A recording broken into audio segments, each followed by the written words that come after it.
नमस्कार। आपका अखबार के YouTube चैनल पर आपका स्वागत है। मैं हूं प्रदीप सिंह। कांग्रेस पार्टी और राहुल गांधी की भारत जोड़ो यात्रा समाप्त हो गई। उसका समापन इतना बुरा होगा ये कांग्रेस पार्टी ने भी इसकी कल्पना नहीं की होगी। इस यात्रा के जरिए कांग्रेस का उद्देश्य क्या था? भले ही राहुल गांधी और कांग्रेस पार्टी कहें कि ये राजनीति के लिए नहीं थी, ये समाज के लिए थी, एक देश के लिए थी, ये देश में नफ़रत का वातावरण ख़त्म करने के लिए थी, जो नफ़रत का वातावरण केवल कांग्रेस को दिखाई देता है, जो नफ़रत राहुल गांधी खुद मानते हैं 3000 किलोमीटर चलने के बाद कि उनको कहीं नफ़रत तो मिली ही नहीं, तो उसी को खोजने निकले थे। तो ऐसी चीज़ खोजने निकले थे जो थी ही नहीं। भारत को जोड़ने निकले थे जो भारत जुड़ा हुआ है।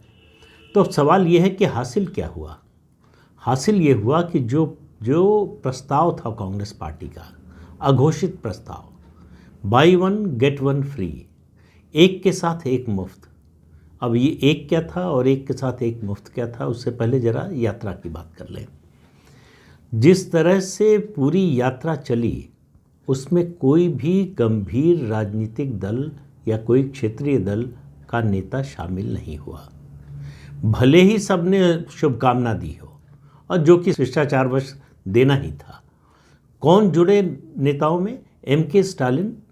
जब यात्रा की शुरुआत हुई तो उन्होंने झंडा थमाया राहुल गांधी को, बस। उसके अलावा फारूक अब्दुल्ला, महबूबा मुफ्ती, और मैं रिपीट कर चुका हूँ महाराष्ट्र में किस तरह से दोनों उद्धव ठाकरे और शरद पवार ने अपने परिवार के लोगों को भेजा, खुद नहीं गए। समापन में भी 23 पार्टियों को न्योता था, और मुझे वहाँ पर महबूबा मुफ्ती और उमर अब्दुल्ला और शायद शिवसेना का कोई प्रतिनिधि संजय राउत के रूप में रहा हो तो रहा हो, और कोई दिखाई नहीं दिया। कम्युनिस्ट पार्टियों का अपना अपना जो है, CPM का जो है सम्मेलन चल रहा है पश्चिम बंगाल में, इसलिए उनके आने का कोई सवाल नहीं था। तो जो UPA में शामिल हैं दल, RJD, NCP, ऐसे पार्टियों के नेता भी नहीं आए। तो मकसद क्या था? मेरी नज़र में इस यात्रा के दो मकसद थे। पहला मकसद था राहुल गांधी की छवि को सुधारना, यानी उनकी जो पप्पू की इमेज बन गई है उसको एक गंभीर राजनेता की और एक जो है पार्ट टाइम से हटाकर एक फुल टाइम पॉलिटिशियन की छवि बनाना था। दूसरा था विपक्षी एकता की धुरी बनना। तो विपक्षी एकता की धुरी बनना और ये जो राहुल गांधी की इमेज है, राहुल गांधी की इमेज में इतना फ़र्क हुआ है कि राहुल गांधी की लीडरशिप जो कांग्रेस के अंदर भी जिस पर संदेह उठने लगे थे, एक्सेप्टेबल नहीं हो रही थी, स्वीकार्य नहीं हो रही थी, उसकी स्वीकार्यता दिखाई देने लगी। वो रहेगी, कितने समय तक रहेगी कोई नहीं जानता है। इस यात्रा के दौरान भी राहुल गांधी की लीडरशिप का प्रभाव हो ये दिखाई नहीं दिया। मैं वोट के नज़रिए से नहीं कह रहा हूँ, मैं कांग्रेस पार्टी के संगठन के नज़रिए से कह रहा हूँ। संगठन में आप देख लीजिए, केरल से शुरू करके कर्नाटक आइए, आप राजस्थान आइए, महाराष्ट्र आइए, कहीं भी हरियाणा आइए, किसी भी राज्य में जो भी, और पंजाब आइए, किसी भी राज्य में जो कांग्रेस के अंदरूनी झगड़े चल रहे हैं वो ख़त्म नहीं हुए, क्योंकि राहुल गांधी की यात्रा वहाँ से गुजरी और राहुल गांधी लोगों से मिले, इसलिए ख़त्म हो जाए। तो ये सब क्यों होता है? कोई राजनीतिक दल, कोई बड़ा राजनीतिक दल का नेता क्यों नहीं आया? ये किस लिए हुआ? देखिए, राजनीति में सबसे बड़ी चीज़ होती है वोट। हर पार्टी, हर नेता की नज़र होती है वोट पर। तो जो मैंने शुरू में कहा कि by one get one free का जो प्रस्ताव था कांग्रेस का, वो ये कोशिश थी इस यात्रा के जरिए कि कांग्रेस पार्टी विपक्षी एकता की धुरी बनेगी और साथ में आपको मुफ्त में लीडर मिल रहा है राहुल गांधी के रूप में। तो आप कांग्रेस पार्टी को धुरी के रूप में एक्सेप्ट कीजिए, क्योंकि कांग्रेस पार्टी ही देश की सबसे बड़ी विपक्षी पार्टी है। उससे बड़ी कोई पार्टी नहीं है, मल्टी स्टेट पार्टी है, नेशनल पार्टी है, और कोई दूसरी पार्टी जो है नेशनल पार्टी है नहीं। तो इसलिए जो है कांग्रेस को एक्सेप्ट कीजिए, और इसके लिए बहुत से दल तैयार हो सकते थे या हो सकते हैं, लेकिन जो दूसरी चीज़ मुफ्त में मिल रही है वो कोई लेना नहीं चाहता। समस्या ये है, कांग्रेस को लगा कि इस भारत जोड़ो यात्रा के बाद राहुल गांधी की छवि ऐसी बनेगी कि विपक्षी दलों के नेता और विपक्षी पार्टियां, विपक्षी से मेरा मतलब गैर भाजपा पार्टियां, जो कांग्रेस के साथ आने को तैयार हों, जो कांग्रेस की विरोधी ना हो, ऐसी पार्टियों की सिर्फ बात कर रहा हूँ, जो जिनकी संख्या लगातार सीमित होती जाती है। ऐसी पार्टियां जो कांग्रेस के साथ आने को तैयार हों या तैयार हैं, उनकी संख्या उंगलियों पर गिनी जा सकती है। बिहार में आरजेडी और जेडीयू, जम्मू कश्मीर में पीडीपी और नेशनल कॉन्फ्रेंस, महाराष्ट्र में एनसीपी और उद्धव ठाकरे की सेना, एक और तमिलनाडु में डीएमके। लेकिन डीएमके का नाम मैंने आखिर में इसलिए लिया, जोड़ा इसलिए कि डीएमके 2024 के चुनाव में कांग्रेस पार्टी के साथ रहेगी कि नहीं, इसकी कोई गारंटी नहीं है। देखिए, डीएमके ने जब अलायंस किया था 2019 में, तब दो बातें थीं। एक, ये माहौल देश में कांग्रेस पार्टी ने और गैर भाजपा दलों ने बनाया था कि नरेंद्र मोदी जा रहे हैं और कांग्रेस पार्टी जो है सबसे बड़ी पार्टी के रूप में, या कम से कम 125 से 150 के बीच में सीटें लेकर आ रही है और उसके नेतृत्व में सरकार बन सकती है। एक कारण ये था। दूसरा, उस समय डीएमके एमके स्टालिन सत्ता में नहीं थे, आज वो सत्ता में हैं। उनको राज्य सरकार चलानी है। राज्य सरकार चलाने के लिए वो केंद्र से झगड़ा लेकर, केंद्र से विरोध, केंद्र से दुश्मनी करके राज्य सरकार नहीं चलाना चाहेंगे।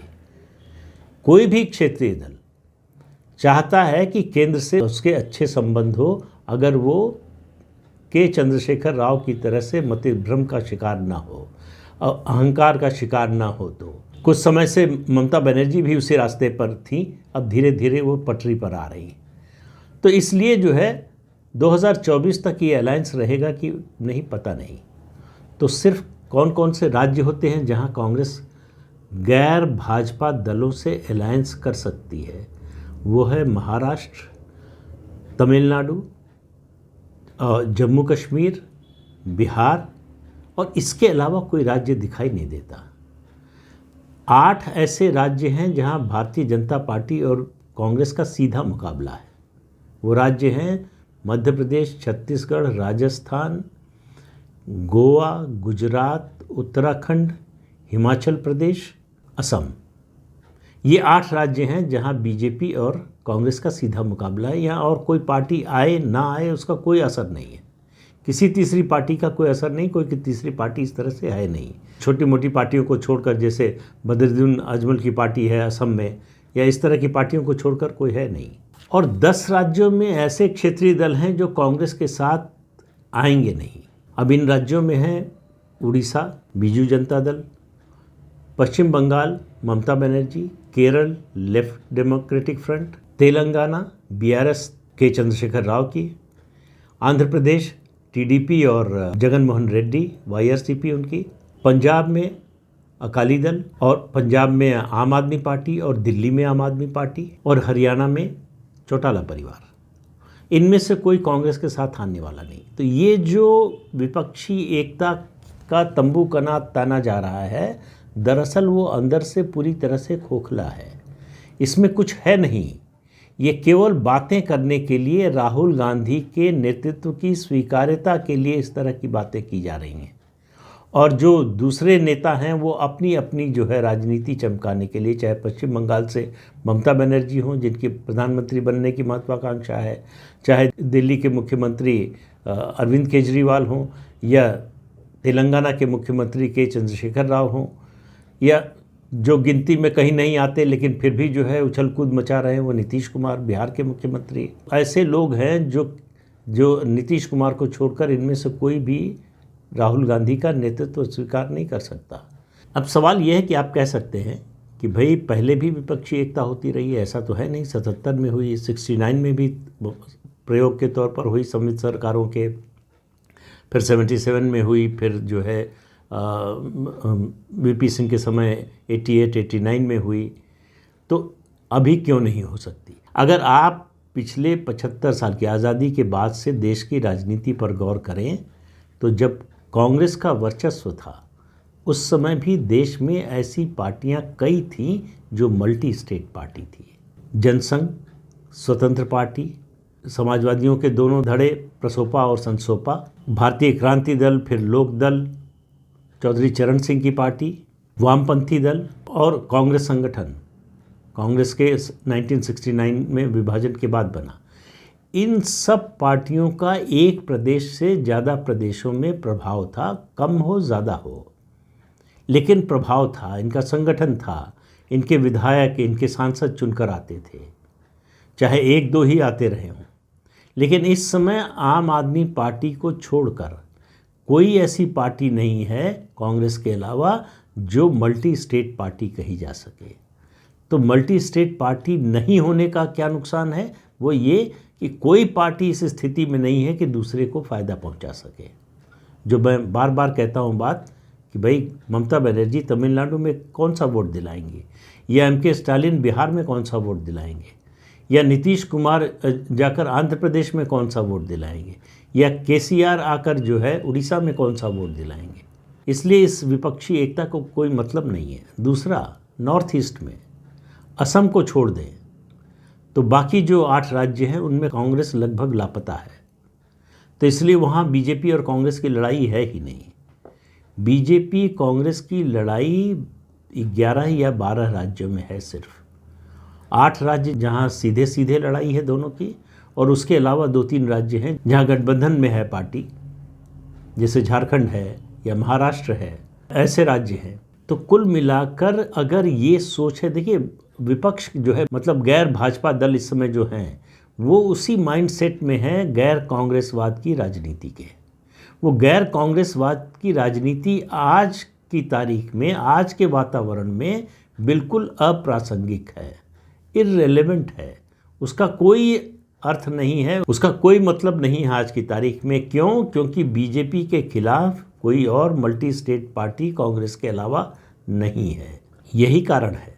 इस बात को ज़्यादातर ऐसे दल जिनसे कांग्रेस अपेक्षा करती है एक साथ आए, विपक्षी एकता हो, वो सब इस बात को जानते हैं कि कांग्रेस उनके वोट में कोई इजाफा नहीं कर सकती, कांग्रेस उनकी कोई मदद नहीं कर सकती। और सबसे बड़ी बात, कांग्रेस पार्टी को ये उम्मीद थी कि इस भारत जोड़ो यात्रा के बाद राहुल गांधी के पास इतनी बड़ी राजनीतिक पूंजी हो जाएगी, पॉलिटिकल कैपिटल हो जाएगा कि बाकी विपक्षी दल उनका नेतृत्व स्वीकार करने के लिए मजबूर हो जाएंगे।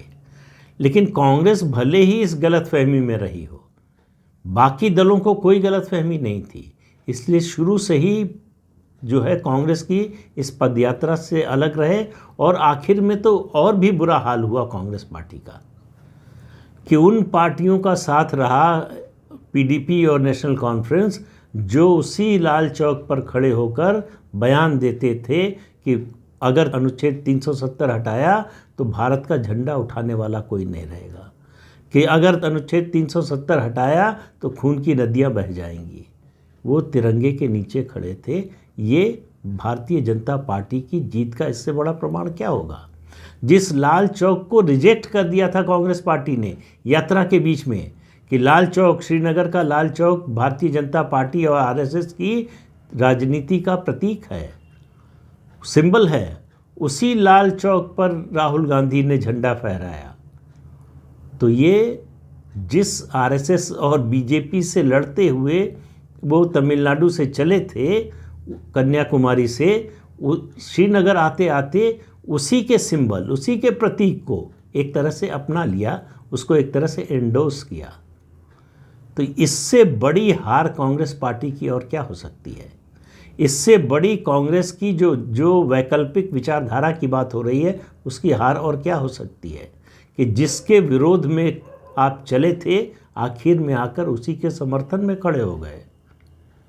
और आखिरी बात कह दूं, किसी भी नेता का, किसी भी पार्टी के नेता का नेतृत्व स्वीकार कब किया जाता है? जब उसमें वोट दिलाने की क्षमता हो। राहुल गांधी को अभी ये साबित करना है कि उनमें वोट दिलाने की क्षमता है। उनकी वोट दिलाने की क्षमता पर तो अभी कांग्रेसियों को ही भरोसा नहीं है, तो विपक्षी दलों से कैसे उम्मीद की जा सकती है कि उनको भरोसा होगा? तो इसलिए जो है इस भारत जोड़ो यात्रा का जो भी फ़ायदा हुआ हो थोड़ा बहुत, वो राहुल गांधी की 2 छवियों को लेकर, एक कि वो पार्ट टाइम पॉलिटिशियन है, दूसरे वो पप्पू हैं। अब वो इन दोनों पर वो कितने समय तक टिके रहेंगे इस पर निर्भर करेगा कि आगे छवि क्या बनेगी।